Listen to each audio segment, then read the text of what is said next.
Hi everyone, Professor King here. In this video, I'm going to be discussing arguing from our Norton textbook, the Norton Field Guide to Writing. Excuse me. I do have my dogs with me and it's a warm day, so hopefully they don't bark while people are walking by my front door because I have the screen shut only. So I'm going to take it to a share screen in just a moment. I just want to remind everyone that if questions or concerns arise, please feel free to email, message, Zoom chat with me. And for those of you who are working on some level of a draft or some level of a reading, please make sure that you're taking this knowledge and applying it to not only your own writing, but the writing that we are reading as part of the course. All right, so I'll take it to a share screen now. Start from the beginning. So chapter 36 of the Norton textbook talks about arguing. And here are some of the basics. Clearly, as in many other videos I've already mentioned, what we call in an academic setting, the argument typically is the thesis statement, at least as it pertains to a humanities level college essay. And the thesis statement, again, and I've said this in sort of different ways or forms, but the thesis statement encapsulates the overall message of your fully articulated claims. If you refer back to the visual map, you know that a claim is all of the sort of sub-arguments, the more detailed aspects of the overall argument, the thesis statement that you put together.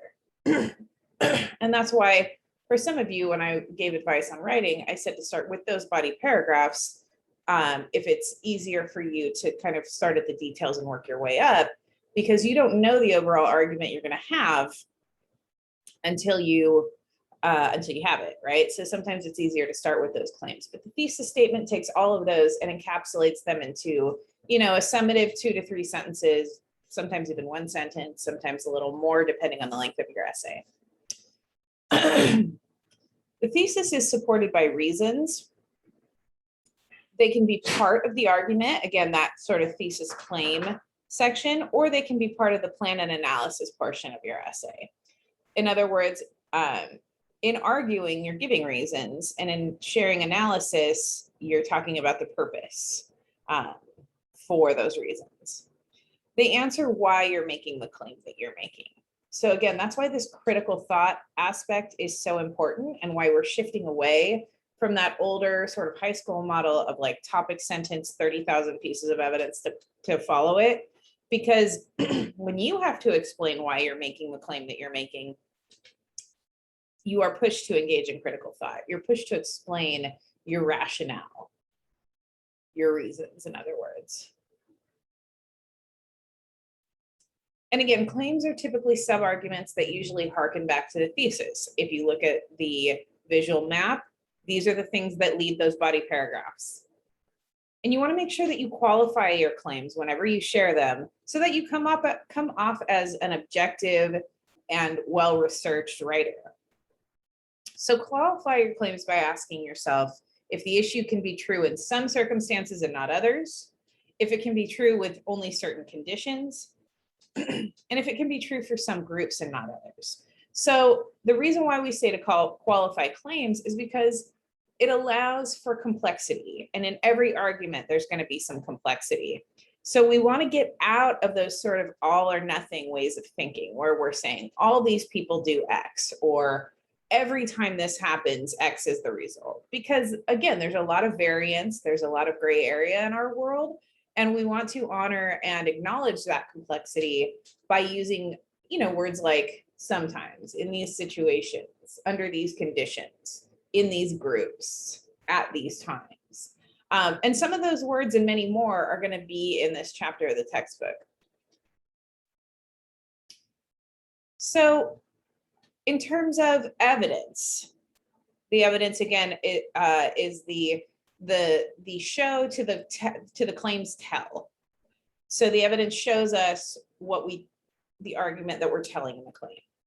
And some examples of evidence that we use are facts, statistics, examples, particularly examples given by authorities or experts on the subject. You want to kind of stay away from the well, my neighbor down the street said X, right? Same goes with anecdotes, which are sort of like these small personal stories. Only if the prompt calls for it. If the prompt is specifically asking you to share an anecdote, then share it. But if it's not, if it's asking for more data-driven or objective or statistical research, you want to make sure that you're following the parameters of the prompt. Sometimes we'll see scenarios, which are hypothetical situations, or even like analogies, comparisons that help us to illustrate the implications of the claim.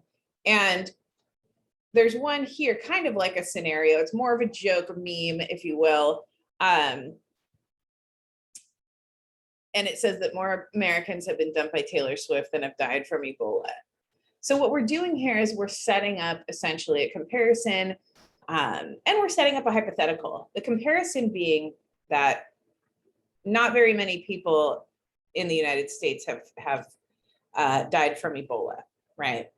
The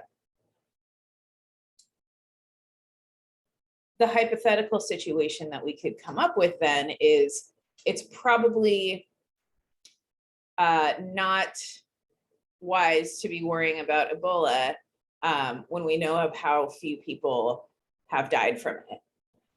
And I actually made this slide years before COVID. So now that I'm looking at it, I'm like, this is kind of unfortunately telling in this day and age. But if we also look at this meme and we think about it as evidence, yes, it could be evidence to explain why we shouldn't be afraid of Ebola. It could also be evidence used to support another claim, which is, if you don't like Taylor Swift and you think she's dated too many people, you could say something like, Taylor Swift is boy crazy or something like that. And this piece of evidence here could also support that claim. So that's kind of the cool thing about evidence. Not that we want to use it to like make fun of Taylor Swift, because, I'm sure there's a ton of Swifties in here. The reason why it's so cool though, is we can take information, you and I can take the same information and use it to support very different arguments. And as long as it fits the argument that we are crafting, it's usable. And you see this all the time in the world in politics. You'll see people take the exact same piece of information to support very different claims, right? If we think, not to like belabor the point of pandemics for anyone, but if you look at a lot of the rhetoric around, people who are getting vaccinated versus people who are not, you'll see on both sides people saying things like, I have a compromised immune system, or I have pre-existing conditions. And they're using that same piece of evidence, that same sort of reality of having some sort of immunocompromisation, and they're supporting like exact opposite arguments. So that's what I'm saying when I'm talking about how, we can use evidence in really fascinating ways. Doesn't always mean it's correct, right? Sometimes people manipulate evidence, but the fact that we can, that we can kind of take these truths, these objective truths, and work them toward our arguments is always interesting to me. Anyway, so then you have case studies and observations. In some scientific fields, these are incredibly helpful because, they set precedents for other research. In a literature class and in a humanities class, text evidence is very important, particularly quoting. Especially when you're talking about literature, something like Sonny's Blues, you definitely want to pull those quotes to show that not only have you read, but you understand the context in which they're given. And then we have visuals, graphs, infographics, photos, etc. A really popular one that I tend to recommend to a lot of students from the library website is called Statista. It's a database for specifically graphs and infographics and things like that that explain big data in an accessible way. So if you ever want to, look for some data, check out Statista through our library website. Okay, I'm going to move on to the next slide. Always feel free to pause if you need to pause if I'm going too quickly. Okay, so we've talked about how to convince people with argument, with evidence. Now we have to also be able to convince people with our reputation, with our trustworthiness. And anyone who's listening to this and going, huh, that sounds familiar, what I've just described are the three appeals: ethos, pathos, and logos. Or I guess I should say pathos, logos, and ethos, because this is ethos. This is the third of the three appeals, but we'll talk more about that in English 103. So how do you build common ground? How do you show you're trustworthy? Well, consider your common values with your audience, your shared beliefs, the things you have in common with them.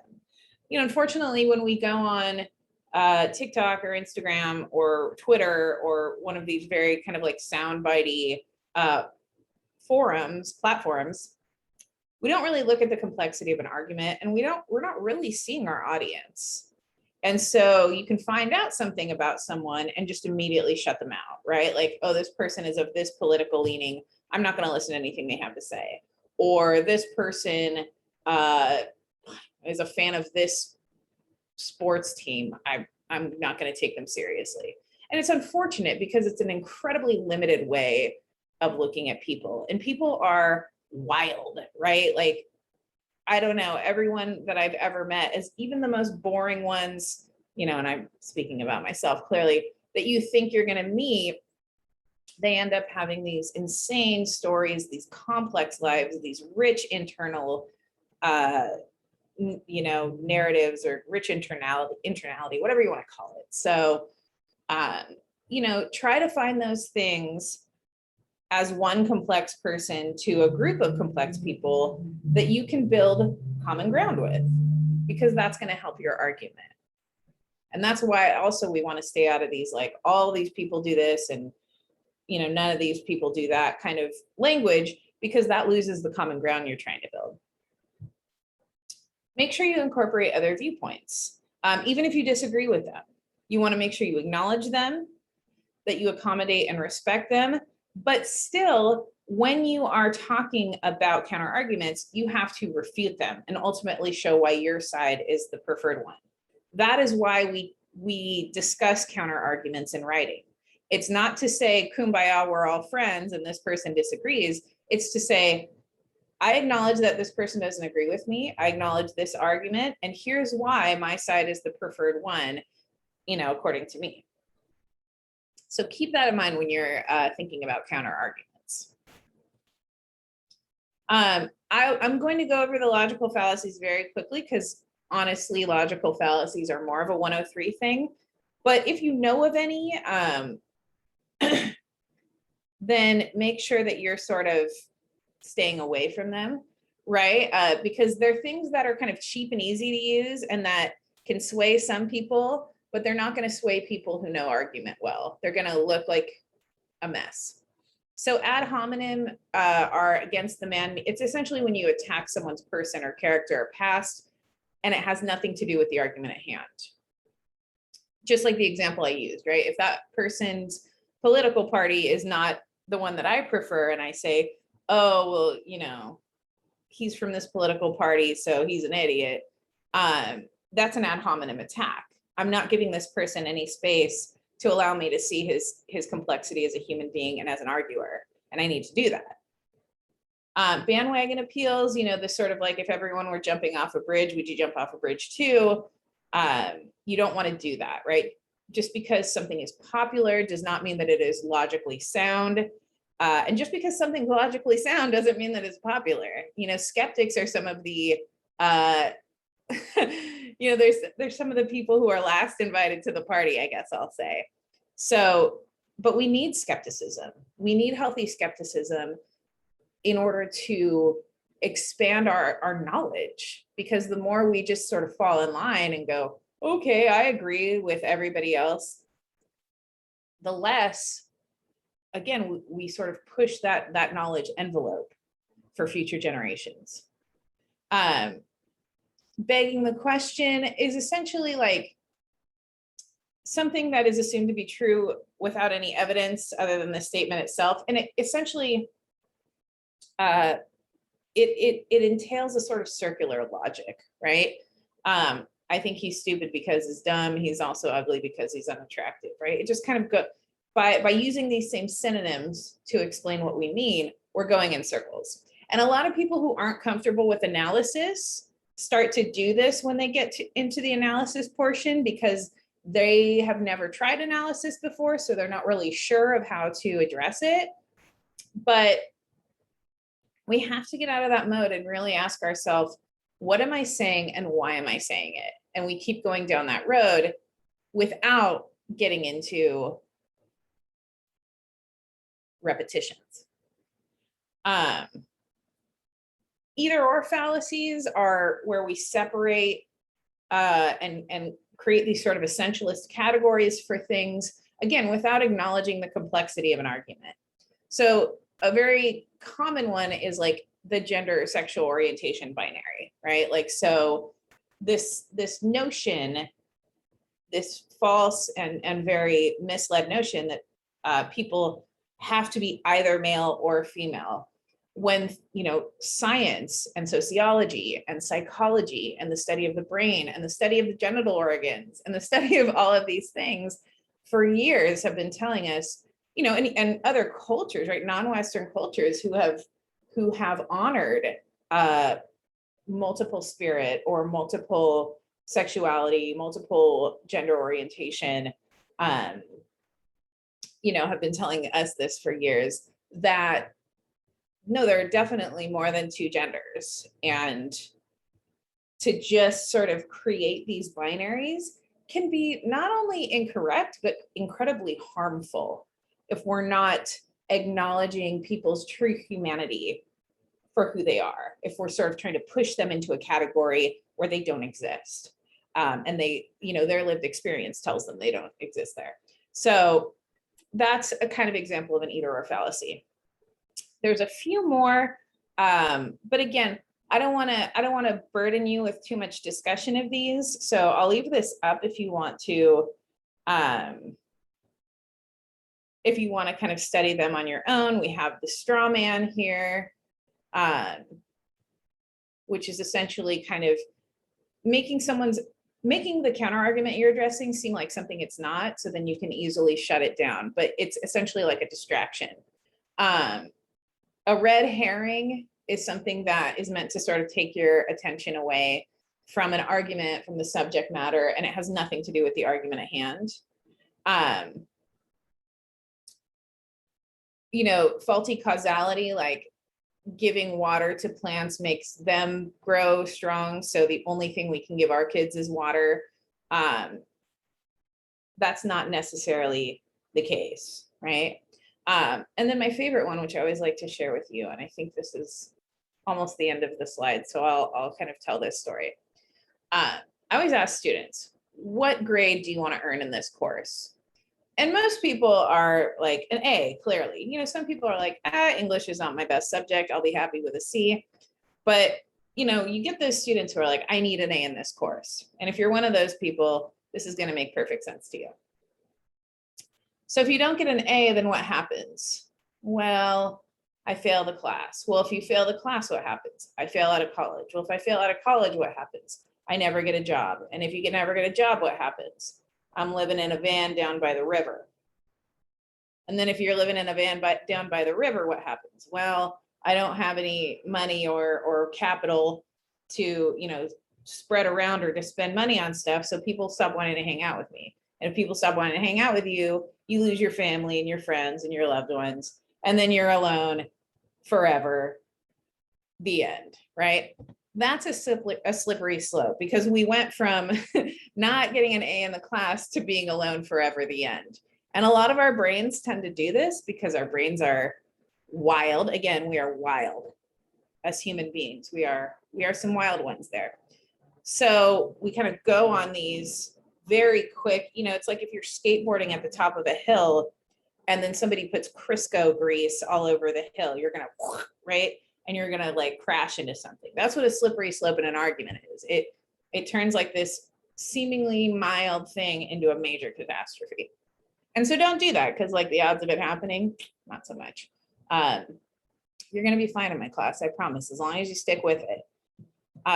So yeah. Okay. And finally, always consider the rhetorical situation when you are arguing. Think about your purpose. Think about who your audience is. And again, don't say everybody, because everybody is not your audience. I highly doubt that all 7 billion people on this planet are going to be reading your essay number 1, right? You have a specific audience. So make sure you have some descriptors to show who they are. The genre, you're writing an essay, you're not creating a work of art or writing a song. So what does an essay require? What are the elements of it? How do I complete it?